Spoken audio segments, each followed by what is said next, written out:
వృశ్చిక రాశి 2017-18 సంవత్సరంలో వృశ్చిక రాశి వారికి చెందినటువంటి స్త్రీల యొక్క గోచార ఫలాలు తెలుసుకున్నట్లయితే ఈ సంవత్సరం వృశ్చిక రాశికి చెందినటువంటి స్త్రీలకు ఆదాయం 5, వ్యయము 5, రాజపూజ్యము 3, అవమానం 3గా ఉండబోతుంది. ఇక ఈ సంవత్సరం ఈ రాశికి చెందినటువంటి స్త్రీలకు సెప్టెంబర్ వరకు గౌరవ మర్యాదలకు లోటు ఉండకపోవచ్చు. సాంఘికంగా కుటుంబపరంగా యోగము, సంతానం ద్వారా లబ్ధి, మీ మాటకు విలువ పెరుగుతూ ఉంటాయి. అందరిలోనూ కూడా మీకు ప్రత్యేకమైనటువంటి గుర్తింపు లభిస్తుంది. విలువైనటువంటి వస్తువులు, స్థిరాస్తులు ఏర్పడుతూ ఉంటాయి.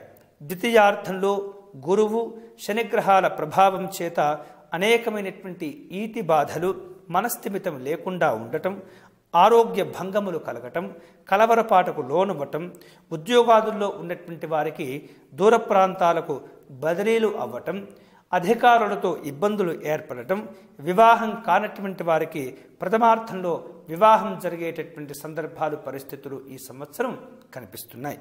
కాబట్టి ఈ రాశివారు కొంత ఆరోగ్యాల విషయాల్లో వృత్తి వ్యాపారంగా, ఉద్యోగపరంగా, అధికారుల పరంగా తప్పనిసరిగా జాగ్రత్తలు తీసుకోవటం మంచిది.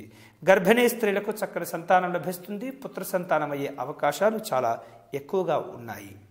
మొత్తం మీద ఈ సంవత్సరం వృశ్చిక రాశికి చెందినటువంటి స్త్రీలకు గురుగ్రహము, శనిగ్రహము, అలాగే రాహుగ్రహాల ప్రభావం చేత అందరికీ యోగదాయకంగానే ఉండబోతుంది. అయితే కొందరికి మాత్రం అవయోగంగా ఉంటుంది. పితృవర్గము, మాతృవర్గ ఇబ్బందులు, అనుకోనటువంటి అరిష్టములు, అనుకోనటువంటి సంఘటనలు, అనుకోనటువంటి వార్తలు వింటూ ఉంటారు. సూతకములు ఏర్పడుతూ ఉంటాయి. మీ శక్తి సామర్థ్యాలు, మీకున్నటువంటి తెలివితేటల వలన మీరు విశేషంగా రాణించగలుగుతారు. మొత్తం మీద ఈ సంవత్సరం ఈ రాశివారు గురువారము, శనివార నియమాలను పాటించటం, గురుగ్రహానికి, శనిగ్రహానికి, రాహుగ్రహాలకు యథావిధిగా జపహోమ శాంతులు, తర్పణాలు జరిపించుకోవటం, శివుడికి మాస శివరాత్రి రోజున రుద్రాభిషేకం జరిపించుకున్నట్లయితే ఉన్నటువంటి సమస్యలన్నీ కూడా తొలగిపోయి ఆనందదాయకమైనటువంటి పరిస్థితులు. ఈ వీడియో వెంటనే మీ స్నేహితులకు షేర్ చేయవలసిందిగా ప్రార్థన.